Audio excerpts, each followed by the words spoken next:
Welcome to the GDPR Weekly Show, one of the top 5 GDPR podcasts worldwide. Here is what's coming up in this week's episode. Welcome to episode 211 of the GDPR Weekly Show, the number 1 GDPR podcast worldwide. And coming up in this week's episode, we have news of a data breach at security password company Lastpass. With the focus still on the war in Ukraine, we have news that there's been a data breach about Nato missile systems. And then we have details of a data breach at Plex. We then travel to the USA, where Doordash has had a data breach. And then to Greece, where gas operator Desfa has had a data breach. We then travel to Canada, where Hamilton Water has had a data breach. And then to California, where following the Robinhood data breach, Robinhood have now reached a $20 million settlement with victims of the breach. We then travel to California, where the California Department of Corrections and Rehabilitation has had a data breach. And then to Indonesia, where Indonesia Telekom has had a data breach. And finally this week, we have news of a class action being founded against Block following a data breach at the cash application processing provider. For listeners in the UK and Europe who might not be familiar with Block, Block owns Square to provide payment terminal to a number of retailers. So as always, a wide range of articles for you this week. We hope you find the information in the articles informative. As always, if you have any feedback for us, please do email us at feedback@gdprweeklyshow.com. Wished it was a simple guide to GDPR? Well, now there is. GDPR Made Simple. Available now on Amazon. Password management software company Lastpass has suffered a data breach that led to the theft of source code and proprietary technical information. Lastpass, which is owned by GoTo, who were formerly called LogMeIn, disclosed the breach in an online notice posted on Thursday this week, but insisted that the customer master passwords or any encrypted password vault data were not compromised. Lastpass chief executive Karim Tuba said the company's security team detected unusual activity within portions of the Lastpass development environment 2 weeks ago and launched an investigation that confirmed the source code theft. In a statement, Lastpass said, "We've determined that an unauthorized party gained access to portions of the Lastpass development environment through a single compromised developer account and took portions of source code and some proprietary Lastpass technical information. Our products and services are all operating normally. In response to the incident, we have deployed containment and mitigation measures and engaged a leading cybersecurity and forensics firm. While our investigation is ongoing, we've achieved a state of containment, implemented additional enhanced security measures, and seen no further evidence of unauthorized activity." Tuba said the company is evaluating further mitigation techniques to strengthen its environment. Most importantly, Lastpass insists that the incident did not compromise any master passwords that manage access to encrypted vaults in its flagship password manager software. "We never store or have any knowledge of your master password," Tuba said, noting that Lastpass uses zero-knowledge architecture that ensures the company can never know or gain access to a customer's password. He said the investigation has shown no evidence of any unauthorized access to encrypted vault data or customer data in the Lastpass production environment. Lastpass claims to have more than 30 million users and 85,000 business customers worldwide. If we get any update on this from Lastpass, we will of course bring it to you in the next episode of the GDPR Weekly Show. You're listening to the GDPR Weekly Show with your host, Keith Budden. To the war in Ukraine now, and Nato is assessing the impact of a data breach of classified military documents being sold by a hacker group online. The data is understood to include blueprints of weapons being used by Nato allies in the Ukraine conflict. Criminal hackers are selling the dossiers of data after stealing the data linked to a major European weapons maker. MBDA Missile Systems admitted its data was among the stash, but claimed none of the classified files belonged to the firm. The pan-European company, which is headquartered in France, said its information was hacked from a compromised external hard drive, adding that it was cooperating with authorities in Italy where the data breach took place. It is understood that investigations are centred around one of MBDA's suppliers. In a statement, a NATO spokesperson said, "We are assessing claims relating to data allegedly stolen from MBDA. We have no indication that any NATO network has been compromised. Cyber criminals operating on Russian and English forums are selling 80 gigabytes of the stolen data for 15 bitcoin, which is approximately £273,000, and claim to have sold the stash to at least one unknown buyer so far." In their advert for the stolen data, the hackers claimed to have classified information about employees of companies that took part in the development of closed military projects, as well as design documentation, drawings, presentations, videos and photo materials, contractor agreements and correspondence with other companies. A sample of the data includes documents labelled NATO Confidential, NATO Restricted and Unclassified Controlled Information. In addition to the sample, the criminals supplied additional documents by email, including 2 marked NATO Secret. NATO's classification levels are Cosmic Top Secret, unauthorised disclosure of which would cause exceptionally grave damage to NATO, NATO Secret, or unauthorised disclosure would cause serious damage to NATO, NATO Confidential, unauthorised disclosure would be damaging to NATO interests, NATO Restricted, unauthorised disclosure would be disadvantageous to the interests of NATO, and unclassified controlled information, which is a US security label for information that is government created or owned, information that requires safeguarding or dissemination controls consistent with applicable laws, regulations and government-wide policies. The hackers would not confirm whether or not material had come from more than one hack source. The files, which have not been independently verified, detail a communications intelligence mission by a US air squadron carried out at the end of 2020 in Estonia. The data includes the call logs, full name, phone number and GPS coordinates of a person allegedly at the centre of the operation. A former NATO official said, "There's lots of overclassification in NATO, but these labels matter. They're applied by the originator's information, and NATO Secret is not a classification applied lightly. This really is the kind of information NATO doesn't want out in the public domain." He added that the chance of the documents having been declassified was slim, bearing in mind that most of the files appear to have been created between 2017 and 2020. The sample files also include a presentation that appeared to detail the inner workings of the Landscepter CAMM, Common Anti-Air Modular Missile, including the precise location of the electronic storage unit within the vehicle. One of these was recently sent to Poland for use in the Ukraine conflict as part of the Sky Saber system and is understood to be operational. MBDA Missile Systems has not disputed that its information had been breached, but said the company's internal verification processes indicate that the data made available online are neither classified data nor sensitive. However, some of the documents known to have been stolen from MBDA are labelled as proprietary information not to be disclosed or reproduced. MBDA Missile Systems was created in December 2001 after the merger of missile systems companies in France and the UK. It has 13,000 employees and is a joint venture between Airbus, BAE Systems and Leonardo.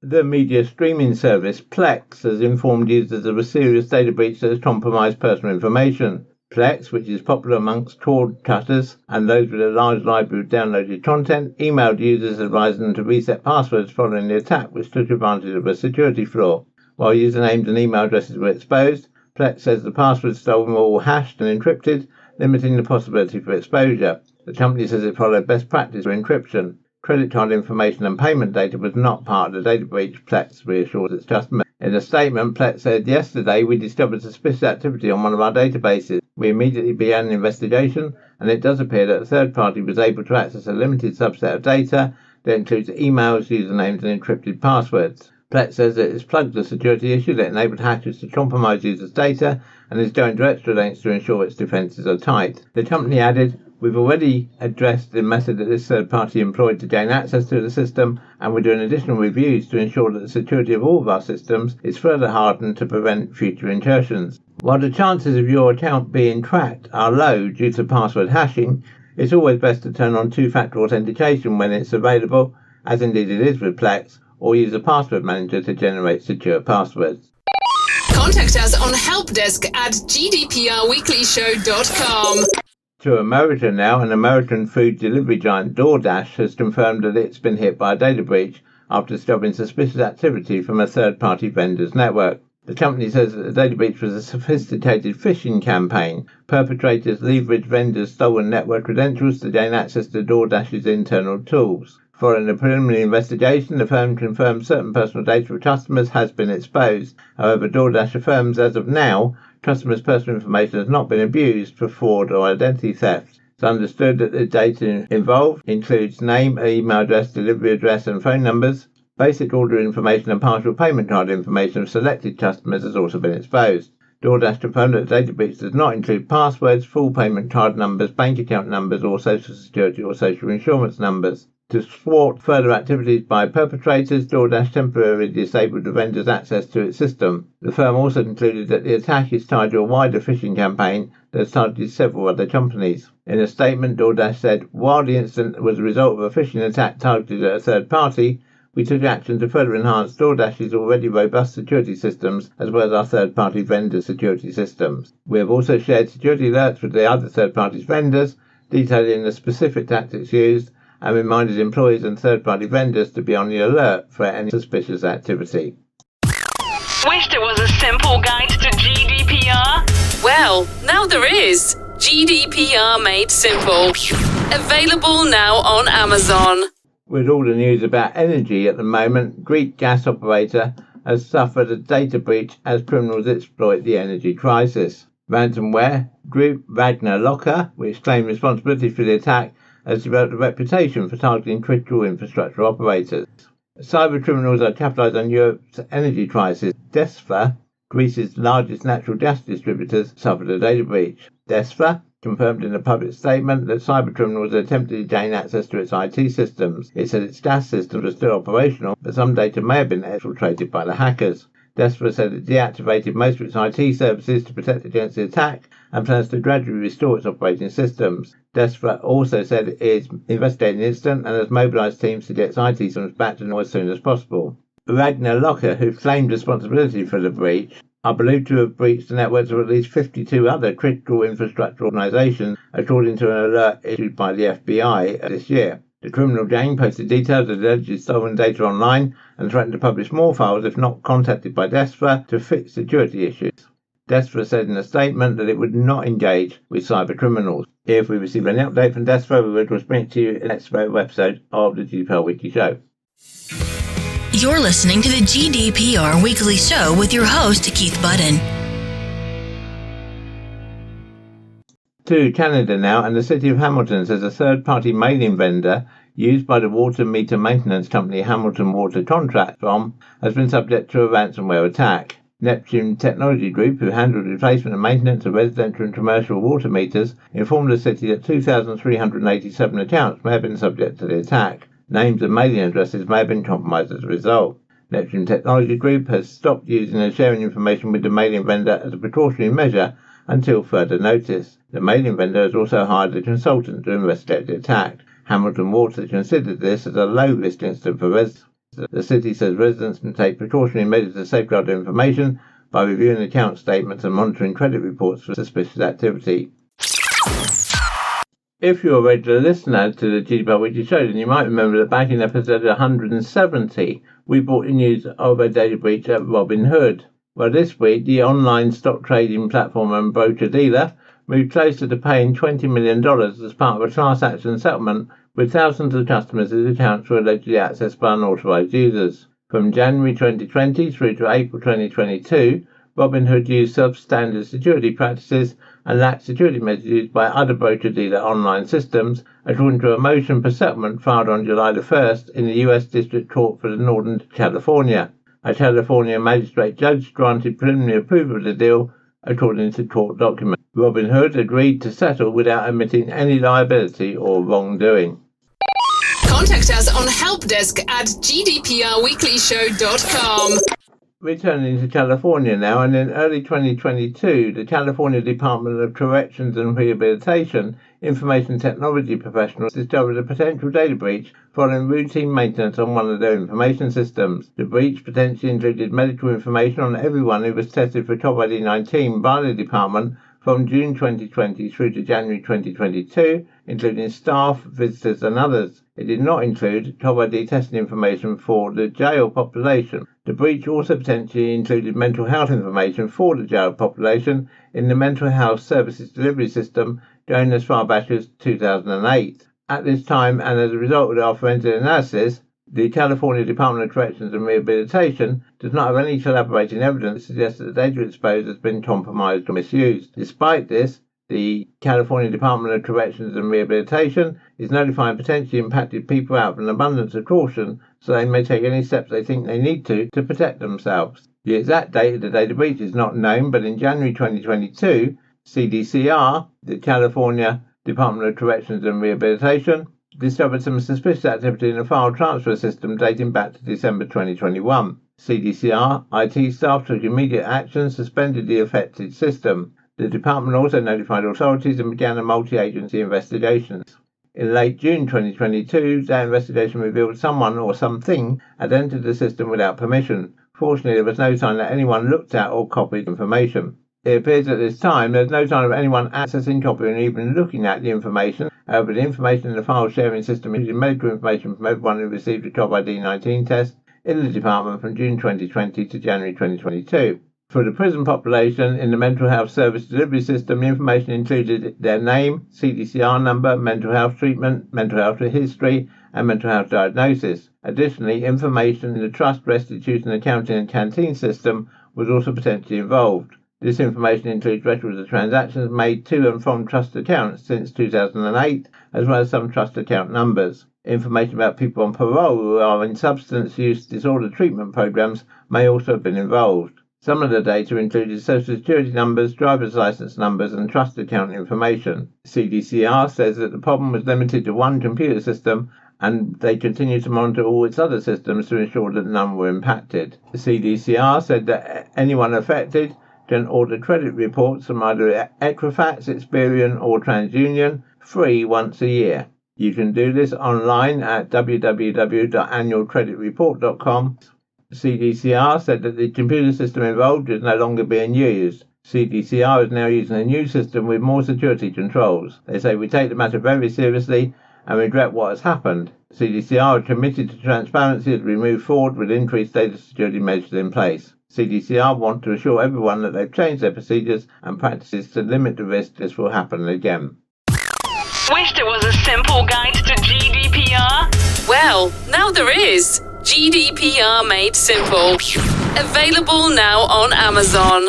To Jakarta in Indonesia now, and Indonesia is investigating alleged personal data breaches at state-owned telecoms firm PT Telkom Indonesia, internet service IndiHome, and state utility PT Perusahaan Listrik Negara, its communications ministry said on Sunday. Samuel Abijani Pangamapan, a senior communications ministry official, said in a statement that the ministry has summoned representatives from Telkom and PLN and had sent recommendations on data protection to both firms. A Telkom spokesperson told Reuters on Monday that there was no breach of IndiHome's data.